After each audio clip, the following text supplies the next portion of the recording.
Howdy mates, good afternoon. Here's the fourth and most likely last video I wanted to make for today. So I'm over at the famed Greenville Falls near Covington.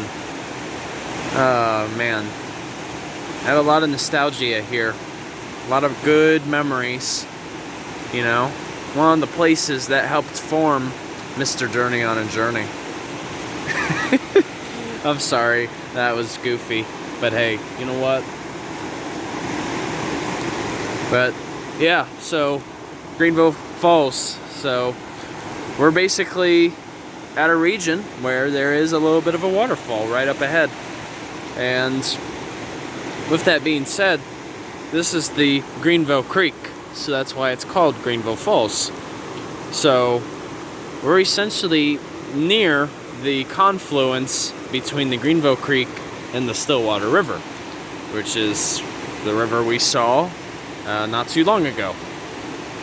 But Greenville Creek runs through my hometown of Greenville. And yeah, I mean, it's just so relaxing here. Very tranquil. It's always nice to, you know, just wind down and just listen to the water. But yeah, Greenville Creek is essentially, well, at this portion anyways, this is basically a bedrock stream. So we're looking purely at the dolomite, as it were. Cedarville dolomite to be specific. So yes, you can essentially find the same bedrock as if I were all the way at Yellow Springs, for instance. It's all the same bedrock. But yeah, it looks like above me is, I think, an example of shingle oak, I believe. Well, no, hold on. I'm wrong. I was actually wrong.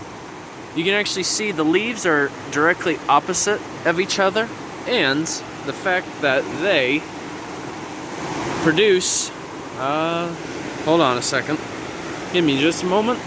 If they produce these samaras, it's reasonable to say that this could be a box elder, which is essentially another type of maple that you find up in Ohio.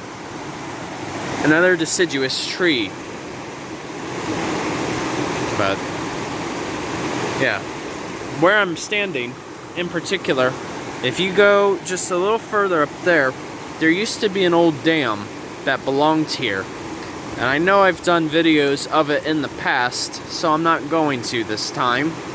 But you can actually find old foundation of the dam that once existed. So essentially where I'm standing used to be just bare rock. Because then the water was redirected through a, what do you call it? Like a race funnel. And it supplied power to a mill that used to be, oh, give me a moment. Yeah, that used to be over there. You can actually see some old foundation left over. But this area, at one point, back in the late 1800s by the Albury brothers, this supplied electricity, rural electricity, in the Covington area. And it was actually one of the first rural electric suppliers in the state of Ohio, too, as a matter of fact. So it was all hydroelectric. And eventually, this, there actually, past these trees here, you can actually find an old you can find a substation that is actually currently owned by DP&L, also known as Dayton Power and Light. So eventually, that little area across the stream here was bought by DP&L. So it's quite neat to think that electricity was produced here prior to DP&L. I mean, it's just amazing what water can do, right? I mean, it supplies our electricity if we use it, if we so choose. But yeah, this Greenville Falls is actually a bit low right now. Yeah, it's just simple. We just really haven't had that much rain. And then here you just can see the utter power of erosion too. What water is capable of doing. It literally acts like a power drill. Drills into the rock. And you can actually find these little pools too. You know? Like right here, for instance. Sometimes you can find little fellow homies, you know, that might be in there. But in this case, I am not seeing anything right away. But yeah, these actually can act as excellent shelters for any smaller critters that need protection. And then eventually when it floods, those fellow homies will go back into the mainstream. But yeah, this is the lowest I've seen it in a while too. This is nice. Usually when it floods, I'm not even able to stand here at all.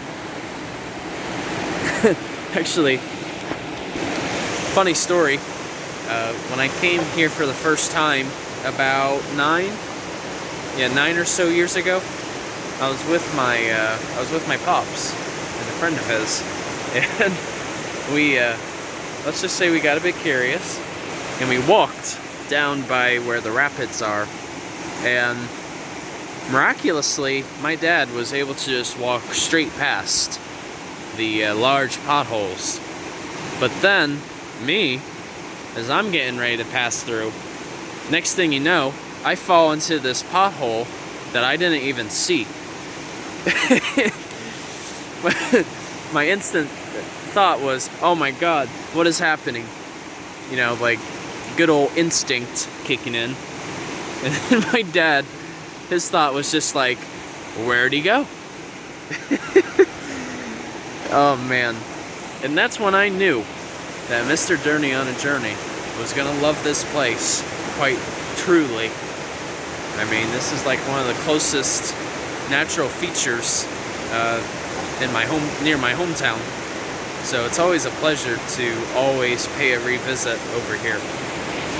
Just have a lot of memories here.